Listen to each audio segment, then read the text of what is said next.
Prodi Manajemen, Fakultas Ekonomi dan Bisnis. Baik, di sini saya akan menjelaskan materi pertama yaitu pengantar teknologi informasi.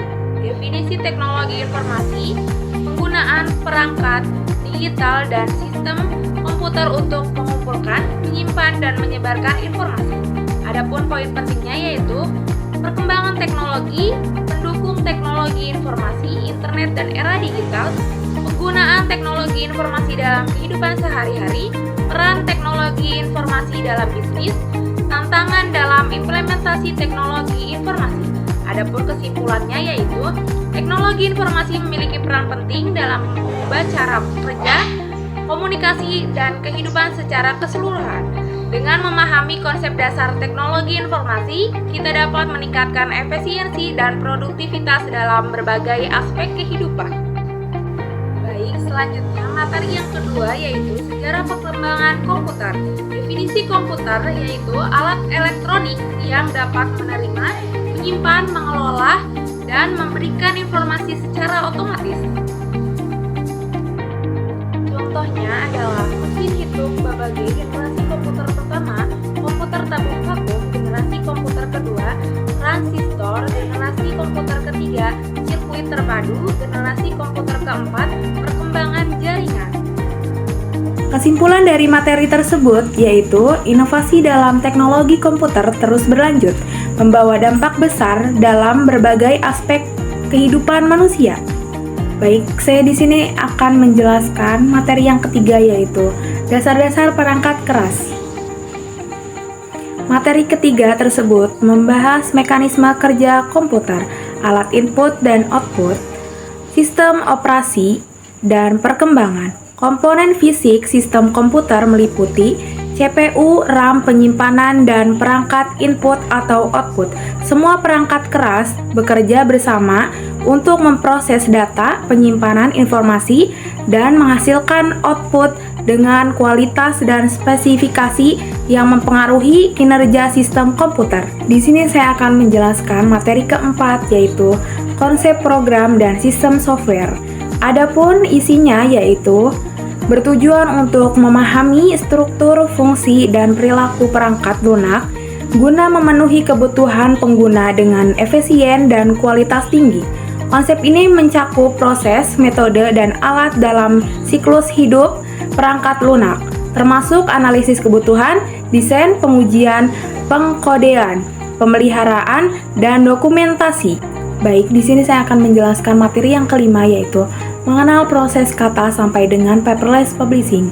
Adapun inti dari materi tersebut yaitu alat kerja dan fitur Word yang mempermudah pengelolaan kata, sejarah desktop publishing, statistik dan data analisis.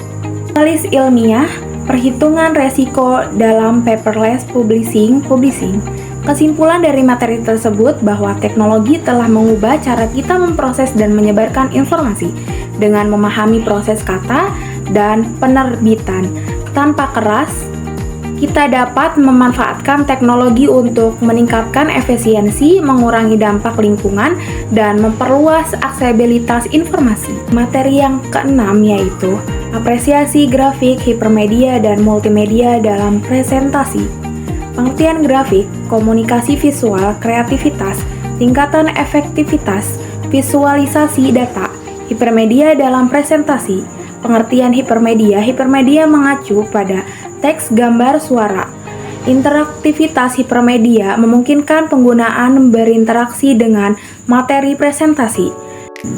Materi yang ketujuh yaitu memanfaatkan database dan pengaplikasiannya. Pengertian database adalah kumpulan data struktur yang disimpan secara sistematis. Materi tersebut membahas tentang pentingnya keamanan data dalam penggunaan database, manfaat penggunaan database, contoh pemanfaatan database dalam bisnis, tantangan dalam pengelolaan database. Baik, saya akan menjelaskan materi yang ke-8 yaitu pengantar jaringan komputer dan telekomunikasi. Dasar-dasar jaringan komputer, local area network atau LAN menjelaskan konsep LAN dan bagaimana menghubungkan komputer dalam area terbatas. Wide area network atau WAN menjelaskan tentang WAN dan kemampuan untuk menghubungkan jaringan melalui jarak geografis yang luas. Materi yang kesembilan yaitu memahami infrastruktur data dan informasi. Adapun definisi dan konsep dasar infrastruktur data, yang ke-1, basis data, yang kedua, konektivitas, yang ketiga, server dan penyimpanan.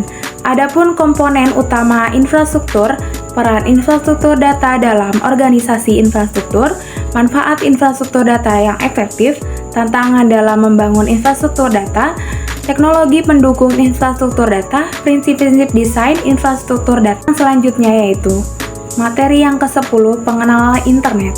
Pengenalan internet merupakan jaringan global yang menghubungkan komputer dan perangkat digital di seluruh dunia.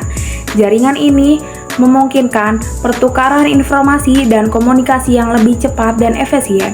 Adapun materi yang akan dibahas yaitu awal mula internet, kelahiran ARPANET, dampak internet terhadap kehidupan manusia, perubahan gaya hidup akibat internet, tantangan dan isu terkait internet, masa depan internet, teknologi 4G, jaringan 4G yang meningkatkan kecepatan kapasitas internet. Selanjutnya, materi yang ke-11 yaitu keamanan komputer.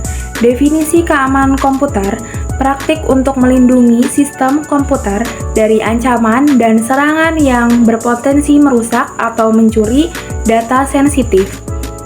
Materi tentang keamanan komputer mencakup berbagai penjelasan seperti ancaman keamanan, jenis-jenis serangan seperti malware, teknik perlindungan penggunaan firewall, ekspansi penggunaan teknik ekspansi untuk melindungi data, manajemen keamanan, prinsip-prinsip manajemen risiko, jaringan dan keamanan, konsep keamanan, keamanan aplikasi praktik, aspek hukum dan etika. Materi yang selanjutnya yaitu materi yang ke-12 adalah e-business atau electronic business dan e-commerce. Definisinya yaitu konsep yang terkait dengan penggunaan teknologi informasi dan komunikasi untuk menjalankan aktivitas bisnis dan transaksi komersial. E-business dan e-commerce, perbedaan utama antara e-business dan e-commerce terletak pada cakupan dan fokus aktivitas. Faktornya yaitu e-business, e-commerce dapat meningkatkan daya saing, keputusan pelanggan, dan pertumbuhan. Baik, materi selanjutnya yaitu materi yang ke-13, perencanaan sistem. Perencanaan sistem adalah proses perancang yang menentukan spesifikasi suatu sistem untuk memenuhi kebutuhan dan tujuan tertentu. Langkah-langkah umum perencanaan sistem meliputi pengumpulan kebutuhan, analisis sistem, desain sistem, implementasi.